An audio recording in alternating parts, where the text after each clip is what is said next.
bang makulong ang iyong employer kapag hindi ka niregister sa SSS o Social Security System? Under the Social Security Act of 2018, yes, pwede. May criminal liability ang mga employer na hindi naguhulog ng SSS contributions. Let us simplify your SSS membership. Tingnan natin kung saan ka nasasakop. Ikaw ba ay employee, self-employed, voluntary, o overseas Filipino worker?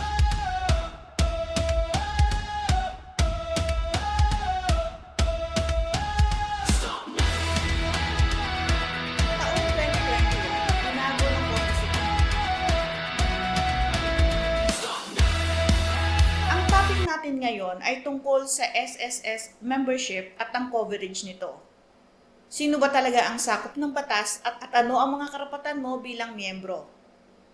Ang batas, ipapaliwanag ko ng malinaw, simple, totoo at para sa lahat. Ako po si Attorney Claribel Lucila. Ano nga ba ang SSS at legal basis nito? Ayon sa Republic Act No. 11199, Section 9, lahat ng employees, employers, at self-employed persons ay covered ng SSS. Ibig sabihin nito lahat ng nagtatrabaho, private employee, freelancer, small business owner, kasambahay, o kaya naman ay OFW, ay kailangang maging miyembro ng SSS. Ano ang mga uri ng miyembro ng SSS? May mga empleyado mula sa private sector.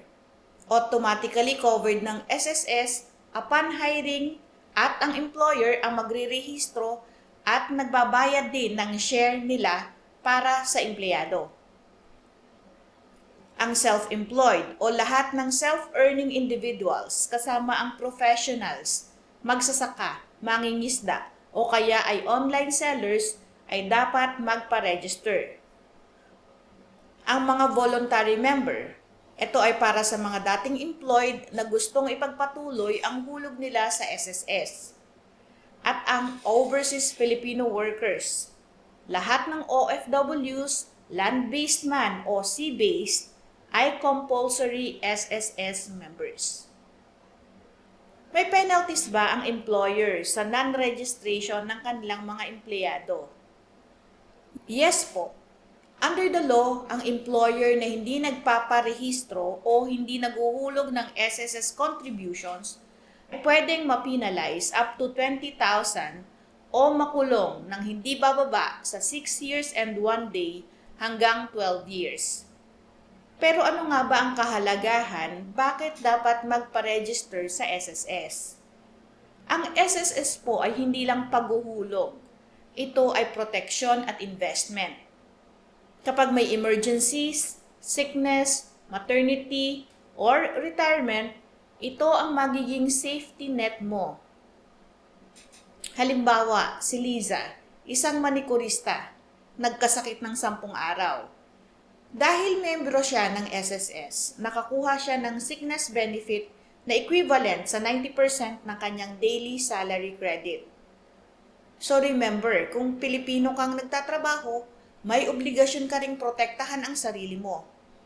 Magpa-register sa SSS at siguraduhing updated ang SSS account mo. Subscribe and hit the bell icon for our next episode. Paano kinocompute ang SSS contribution at tama ba ang hulog mo? Patuloy po kayong manood, magtanong at matuto ng tungkol sa batas. Magandang araw po, ako si Attorney Claribel Lucila.